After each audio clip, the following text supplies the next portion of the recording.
चलिए तो हम लोग बात करते हैं कि कैबेज में मिलेगा ये रोजेट अरेंजमेंट। उसके बाद आगे देखो, हाँ बॉल्टिंग हम लोग पढ़ चुके हैं। बॉल्टिंग हमने पढ़ लिया है। The stem sometimes elongates from 5 to 6 times the original height of the plant.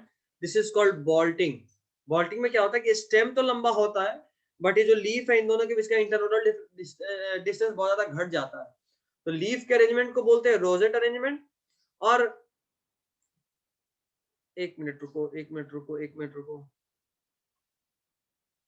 नहीं यहाँ एक मिस्टेक हो गया है, एक मिस्टेक हो गया है, वापस से बता रहा हूँ।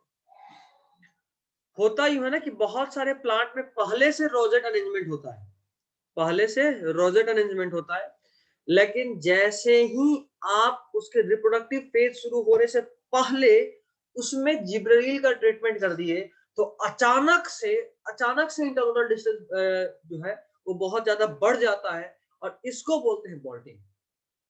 अभी ठीक है, अब याद रखना, नॉर्मली स्टेम के बीच का डिस्टेंस कैबेज जैसे प्लांट में बहुत कम होता है, लेकिन अगर प्री रिप्रोडक्टिव फेज में रिप्रोडक्शन शुरू होने से पहले, मैच्योरिटी में भी प्लांट नहीं गया है, मैच्योरिटी स्टेज में जाने से जस्ट पहले अगर आप उसके साथ जिबरेलिन का ट्रीटमेंट कर दें, तो अचानक से उसका इंटरनोडल स्पेस, इंटरनोडल डिस्टेंस बहुत ज्यादा बढ़ जाता है, और इसको बोलते हैं बॉल्टिंग। याद रखिएगा, बॉल्टिंग को या तो लंबा दिन चाहिए, लॉन्ग डेज, और कोल्ड नाइट्स। लंबा दिन चाहिए मतलब गर्मी का मौसम चाहिए, कोल्ड नाइट मतलब ठंडा का दिन चाहिए। ठीक है, तो या तो लंबा दिन ठंडा रात, लंबा दिन या ठंडा रात, और जिब्रेलिन का ट्रीटमेंट। तो जिब्रेलिन बॉल्टिंग को प्रमोट करता है, इट प्रमोट्स बॉल्टिंग। कैबेज और बीट में ये मिलता है देखने को, इंपॉर्टेंट। जर्मिनेशन ऑफ सीड को प्रमोट करता है, कैसे? फूड मोबिलाइजेशन को प्रमोट करके। फूड एक, जैसे मान लो ये तुम्हारा सीड है, इसको हटा दे रहा हूं, अगर ये तुम्हारा सीड है तो सीड में मान लो फूड यहाँ है, तो जर्मिनेट करने के लिए तो तब होगा ना जब फूड हर जगह पहुंचेगा, इधर भी, इधर भी, इधर भी, इधर भी, इधर भी। तो ये जो फूड मोबिलाइजेशन है इसको प्रमोट कौन करता है? जिब्रेलिन, इंपॉर्टेंट है। Next is control of flowering. याद रखिएगा, ये फ्लावरिंग को प्रमोट करता है, ये फ्लावरिंग को प्रमोट करता है। मतलब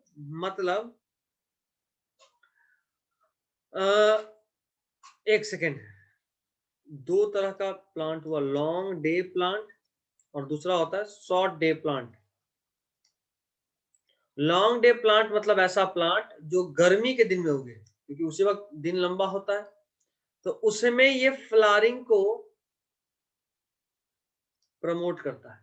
और शॉर्ट डे प्लांट मतलब ठंडा के दिन में उगने वाले प्लांट पे फ्लावरिंग को घटाता है, इनहिबिट करता है। ठीक है, और ये सेक्स एक्सप्रेशन को भी कंट्रोल करता है, मतलब प्लांट के ऊपर जो फ्लावर बन रहा है, फ्लावर मेल होगा या फीमेल होगा, इसको भी कंट्रोल करता है।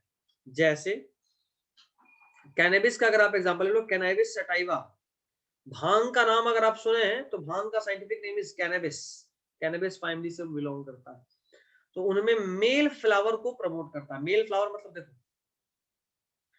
मेल फ्लावर का मतलब क्या? मेल फ्लावर मतलब एक ऐसा फ्लावर जिसमें सिर्फ स्टेमेन होगा, पिस्टिल नहीं होगा। अगर पिस्टिल रहा, सिर्फ पिस्टिल रहा, तो बोलेंगे फीमेल फ्लावर। अगर दोनों रहा तब बोलेंगे बाइसेक्सुअल फ्लावर। जैसे हिबिस्कस में होता है, मेल पार्ट भी होता है, फीमेल पार्ट भी होता है। ठीक है, बट कैनबिस ये सब या पपाया ये सब में मेल अलग फीमेल अलग होता है। पपाया अगर तुम पेड़ देखे होगे तो पपाया का तो पूरा पूरा पेड़ ही मेल या फीमेल होता है। देखोगे अगर पपीता का पेड़ आसपास हो तो कुछ पेड़ ऐसा होता है जिसमें फल लगता है, और कुछ पेड़ ऐसा होता है पपीता का जिसमें फल नहीं लगता है। तो पपीता का वो पेड़ जिसमें फल नहीं लग रहा मतलब वो मेल प्लांट है, और वैसा पपीता का पेड़ जिसमें फल लग रहा मतलब वो फीमेल प्लांट है। ठीक है, मेलनेस एंड फीमेलनेस प्लांट में भी होता है, याद रखिएगा। चलिए आगे बढ़ते हैं। Control of food growth, fruit growth. तो याद रखिएगा, ये पार्थेनोकार्पी को कॉज कर सकते हैं। किसमें? तो पोम फ्रूट में। पोम क्या होता है? तो एप्पल पियर वाला जो फ्रूट होता है ना उसको पोम बोलते हैं। पोम से अक्सर दिमाग में आता है पोमीग्रेनेट, मतलब अनार वाला टाइप का फ्रूट, अनार की तरह का फ्रूट, तो ऐसा नहीं होता। पोम टाइप का नाम है, मॉर्फोलॉजी में शायद थोड़ा सा मिल जाएगा, शायद एक्स्ट्रा पढ़ेंगे तो गारंटीड मिलेगा, एनसीईआरटी में है या नहीं मैं श्योर नहीं हूँ। अच्छा, उसके अलावा याद रखिएगा फ्रूट के ग्रोथ और डेवलपमेंट को तो ये कंट्रोल कर ही रहा है, उसके इलोंगेशन में और शेप में भी मदद करता है।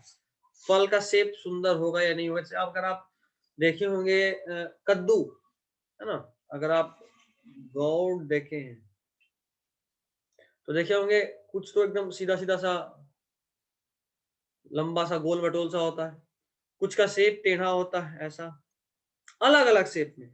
तो ये जो, या फिर आप उसको छोड़िए ना, आप लेडी फिंगर देख लीजिए, लेडी फिंगर, लेडी फिंगर में ही आप बहुत सारा वेराइटी देखे होंगे, कुछ तो बहुत सुंदर देखने में लगता है, या कोबी देख लो आप, कॉलीफ्लावर, कुछ तो देख के ही लगता है कि यार बहुत हेल्दी फ्रूट है, और कुछ लगता है कि नहीं यार एकदम ठीक नहीं है। वेजिटेबल हमारे हिसाब से, हम लोग अपने हिसाब से उसको फ्रूट या वेजिटेबल में बांटे हुए हैं, बट प्लांट के लिए फ्रूट हो चाहे वेजिटेबल हो, दोनों ही फ्रूट ही कहलाएगा, ठीक है। नेक्स्ट इज वर्नलाइजेशन, वर्नलाइजेशन को सब्स्टिट्यूट कर सकता है। वर्नलाइजेशन क्या होता है आगे पढ़ेंगे इसी चैप्टर में, क्या होता है आगे पढ़ेंगे, बट ये उसको सब्स्टिट्यूट कर सकता है, मतलब वर्नलाइजेशन से जो कुछ भी होता है उसको आप वर्नलाइजेशन देने के बजाय सिर्फ जिबरेलिन का ट्रीटमेंट दे के भी पूरा कर सकते हो।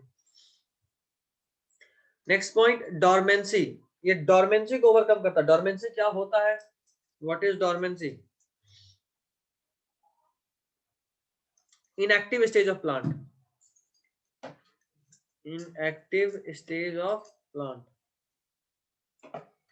प्लांट का कुछ इनएक्टिव स्टेज होता है उसको क्या बोलते हैं, डोरमेंसी, ठीक है।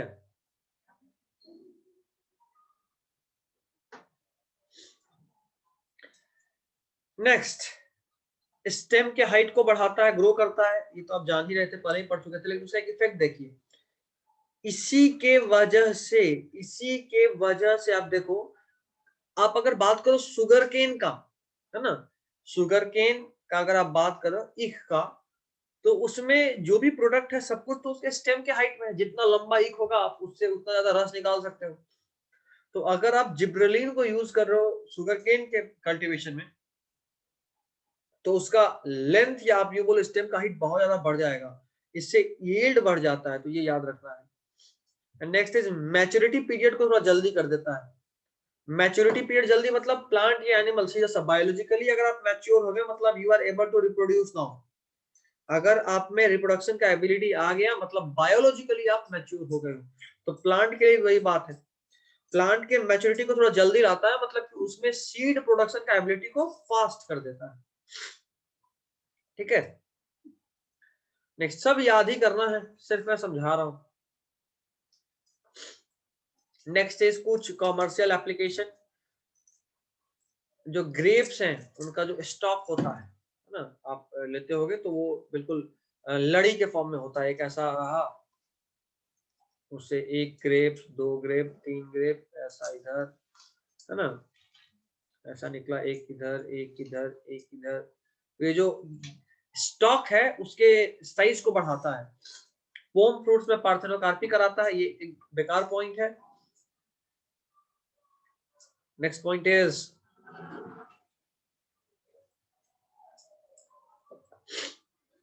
डोरमेंसी को ओवरकम कराता है। फोटोब्लास्टिक सीड में, फोटोब्लास्टिक सीड उसको बोलते हैं वैसा सीड जो लाइट के प्रेजेंस में ही ग्रो करेगा, ठीक है। देखो ये इतना इंपॉर्टेंट बात इसलिए है क्योंकि नॉर्मली सीड होता है कहाँ, मिट्टी के अंदर। अभी खुद सोचो ना, मिट्टी के अंदर जो सीड होगा लाइट पहुंचे कैसे, टेंशन तो यही है ना। सीड ग्रो तब करेगा जब उसको मिट्टी के अंदर डालोगे, और इस तरह के सीड को, मतलब फोटोब्लास्टिक सीड को ग्रो करने के लिए सनलाइट चाहिए, तो अलग टेंशन हो गया। मिट्टी के अंदर डालेंगे तो सनलाइट नहीं मिलेगा, सनलाइट में रखेंगे तो मिट्टी के अंदर नहीं डाल पाएंगे, अब कैसे ग्रो करें। तो वैसे सीड के लिए एक कारण या एक तरीका ग्रो कराने का जिब्रेलिन ट्रीटमेंट है, उससे उनका डोरमेंसी जो है वो खत्म हो जाता है, लाइट का जरूरत फिर नहीं रहता ग्रोइंग में। सीड स्टेज में ग्रो करने के लिए एक बार प्लांट बन गया फिर तो लीफ को लाइट चाहिए ही, बट यहां से ये जो दूरी है, ये दूरी तय करने के लिए, ये दूरी तय करने के लिए उनको लाइट का जरूरत नहीं होता अगर आप जिब्रेलिन देंगे तो। नेक्स्ट इज डिलेड राइपनिंग, ये भी डिलेड राइपनिंग मतलब पकने के प्रोसेस को थोड़ा स्लो कर देता है। अब हमारा टेंशन खत्म हुआ, अब छोटा छोटा सा टॉपिक है, ethylene, abscisic acid, cytokinin.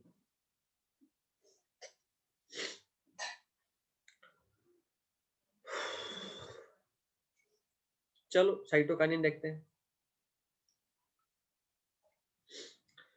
Cytokinin जो है इसका बेसिक काम क्या है कि ग्रोथ ये भी कराता है, लेकिन ये सेल डिवीजन से कराता है। देखो इंपॉर्टेंट बात बता रहा हूँ, बाकी दोनों सेल इलोंगेशन से था, ये सेल डिवीजन से है। ढूंढा कौन था? स्कूब इट अल, याद रखिएगा, स्कूब इट अल। इट अल का मतलब क्या? इसका मतलब क्या?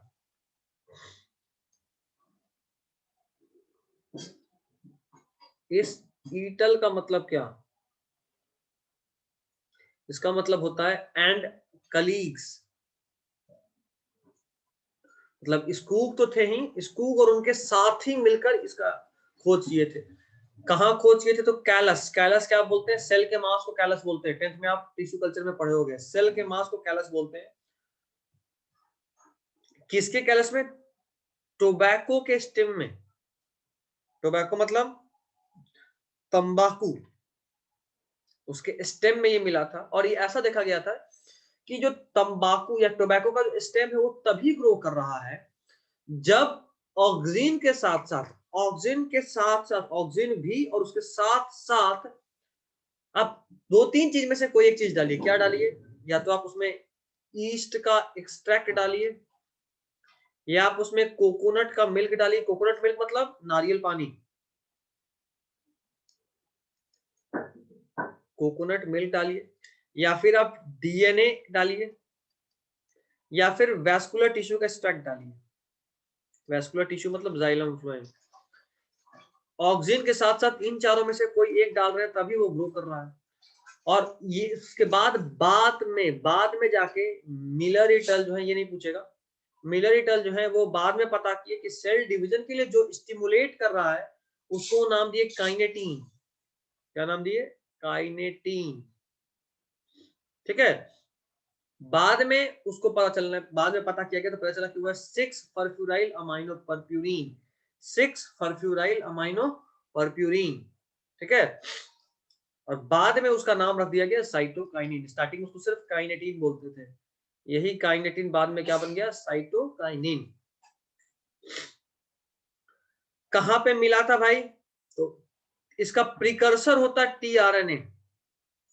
देख रहे हो, प्रिकर्सर प्रोड्यूस किससे बनता है? तो टीआरएनए से बनता है। नेक्स्ट इज कहां पे सिंथेसाइज होता है? तो रूट एपेक्स में, डेवलपिंग शूट बर्ड और यंग फ्रूट में। ठीक है। टीआरएनए से डिराइव होता है, ये याद रखना। ये वाला पॉइंट आपको याद नहीं रखना है कि साइटोकाइन से derive from adenine and amino purine. घूम फिर के बाद वही टीआरएनए तक पहुंच जाएगा, बट अभी नहीं याद रखना है। यहां से तो नहीं पूछेगा, बेकार पॉइंट है याद है ये। इसका बायोएसे क्या है? तो क्लोरोफिल प्रिजर्वेशन टेस्ट या सेल डिवीजन टेस्ट। बायोएसे बार बार बोल रहे हैं, ये सब आपको याद रखना है। Next is cell division application. देखते हैं सेल डिवीजन, जाहिर सा बात अभी पढ़ चुके हैं, इसमें जो भी डिवीजन होता है वो सेल डिवीजन ही होता है। दूसरा बात था कि ऑक्सिन और साइटोकाइनिन का रेशियो ही ये तय करता है कि प्लांट में शूट का ग्रोथ होगा कि रूट का ग्रोथ होगा। अगर ऑक्सिन ज्यादा है साइटोकाइनिन से तो रूट जल्दी बनेगा, और अगर साइटोकाइनिन ज्यादा है ऑक्सिन से तो शूट बनेगा। और अगर दोनों बराबर है तो बोथ रूट एंड शूट दोनों ही बनेगा। ठीक है। मान लो आप एक स्टेम कटिंग लेके आए हैं, स्टेम कटिंग पे आप ऑक्सिन भी डाले, साइटोकाइनिन भी डाले, और उसके बाद ये चीज तय करेगा, अगर ऑक्सिन अधिक है तो यहाँ से रूट बन जाएगा, अगर साइटोकाइनिन अधिक है तो यहाँ से शूट बनेगा, और अगर बराबर है तो रूट शूट दोनों बनने का प्रोबेबिलिटी है। ठीक है। Next is apical dominance. देखो ऑक्सिन जो एपिकल डोमिनेंस को कंट्रोल कर रहा था, ये उसके एंटागोनिस्टिक वर्क कर रहा है। एंटागोनिस्टिक मतलब ठीक ऑपोजिट।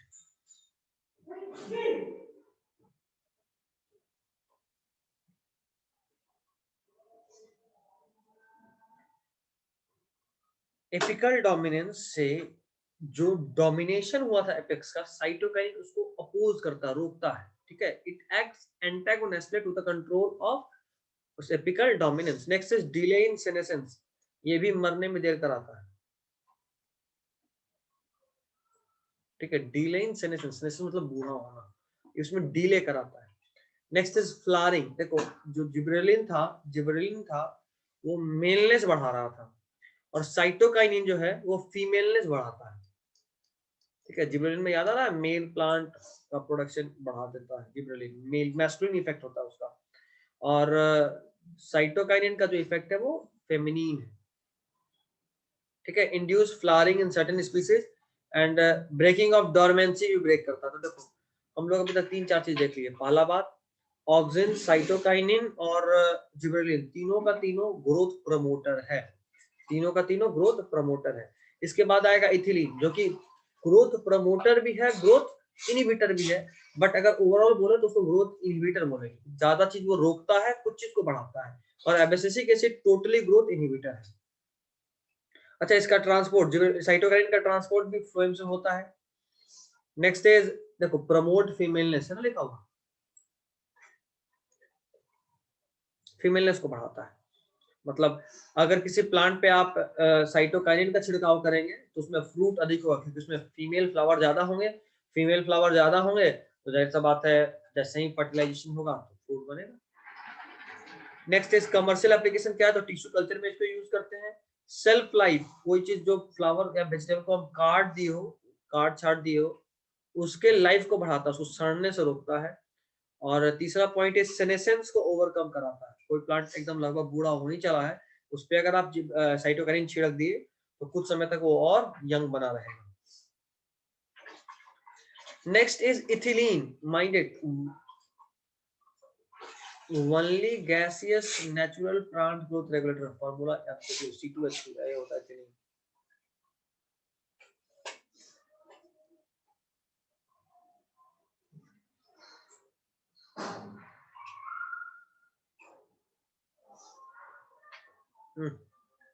C2H2 तो इथाइन हो गया, हमको इथिलीन चाहिए ना, C2H4 ऐसा।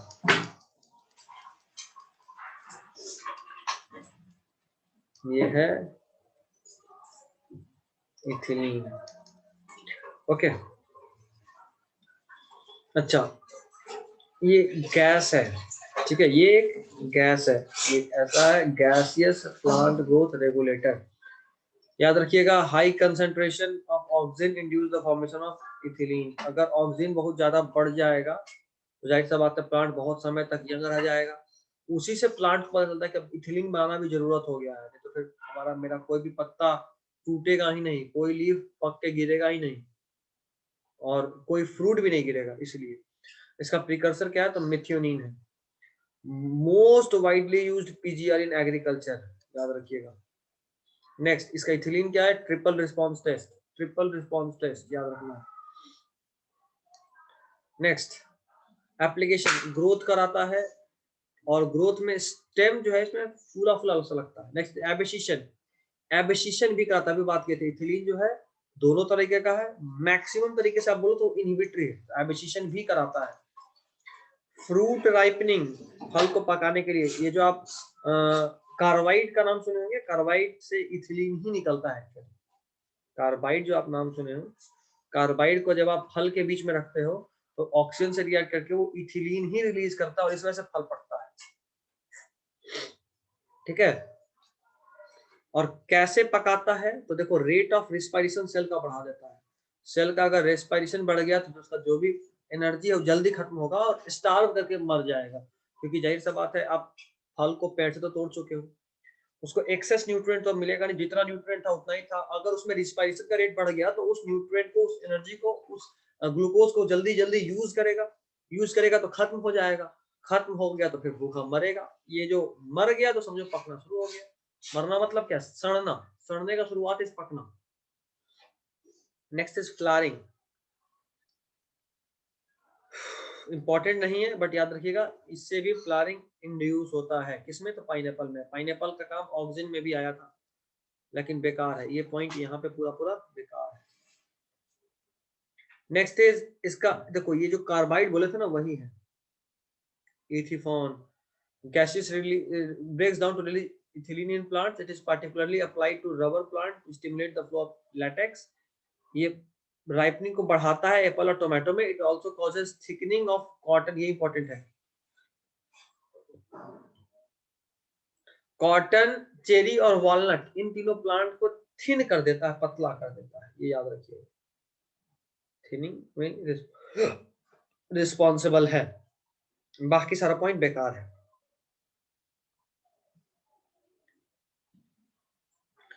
Next is abscisic acid. Abscisic acid का सबसे पहले तो इनका पुराना नाम था डॉर्मिन। क्या नाम था? डॉर्मिन। और बाद में याद रखिएगा कि इसका फाइनल नाम पड़ा था एबेसिसिक एसिड। चलिए, उतना इंपॉर्टेंट नहीं है। अगला पॉइंट इंपॉर्टेंट है ये वाला। कहाँ बनता है एबेसिसिक एसिड? तो याद रखना लीफ में बनता है। It is synthesised in leaves. ठीक है। किसके थ्रू ट्रांसपोर्ट होता है? तो बाकी सब जाइलम से हो रहा था, बट ये जाइलम फ्लोएम दोनों से होता है। ठीक है। ये किसका एंटागोनिस्टिक है? तो जिब्रेलिन का एंटागोनिस्टिक है। याद करो, अभी पढ़े थे थोड़ी देर पहले, जो साइटोकाइनिन था, एपिकल डोमिनेंस के मामले में ऑक्सिन के एंटागोनिस्टिक था। देखो,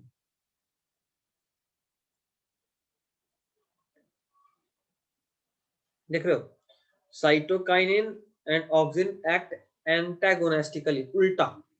वैसा ही काम जिब्रेलिन के उल्टा कौन करता है? तो एबेसिसिक एसिड करता है। जो जो जिब्रेलिन करेगा, एबेसिसिक एसिड ठीक उसका उल्टा करेगा। इसका प्रिकर्सर क्या है? तो आपको वायलाजैंथिन नहीं याद रखना, वायलाजैंथिन नहीं याद रखना, आपको याद रखना कैरोटिनोइड्स। ये कैरोटिनोइड का डेरिवेटिव होता है। क्या याद रखना है आपको? ये कैरोटिनोइड का डेरिवेटिव होता है। इसका बायो एसे क्या है? कॉटन एक्सप्लांटेस्ट, याद रखिए। चलिए, अब इसका एप्लीकेशन, सबसे पहले बर्ड के डोरमेंसी को बढ़ाता है। इसको स्ट्रेस हार्मोन भी बोलते हैं। और इसका एप्लीकेशन ग्रीन ऑरेंज ये सब पे किया जाता है, ताकि वो पीला हो जाए। ठीक है, कैसे? तो इंड्यूसिंग सिंथेसिस ऑफ कैरोटिनॉइड, ये इंपॉर्टेंट इतना नहीं है। सिंथेसिस ऑफ कैरोटिनॉइड करता है, ये याद रख सकते हो। नहीं, ऐसे नहीं बोलेंगे, कर ही लेना भाई, नो रिस्क। याद कर ही लेना कि कैरोटिनॉइड को ये सिंथेसिस को इंड्यूस कराता है। चलिए, अभी बात करते हैं डोरमेंसी क्या होता है। कितना बचा? चलो, आधा घंटा का लेक्चर अगले क्लास में देखेंगे, है ना। थोड़ा सा के लिए क्यों उसको टेंशन दें। आज का क्लास यहीं पे खत्म।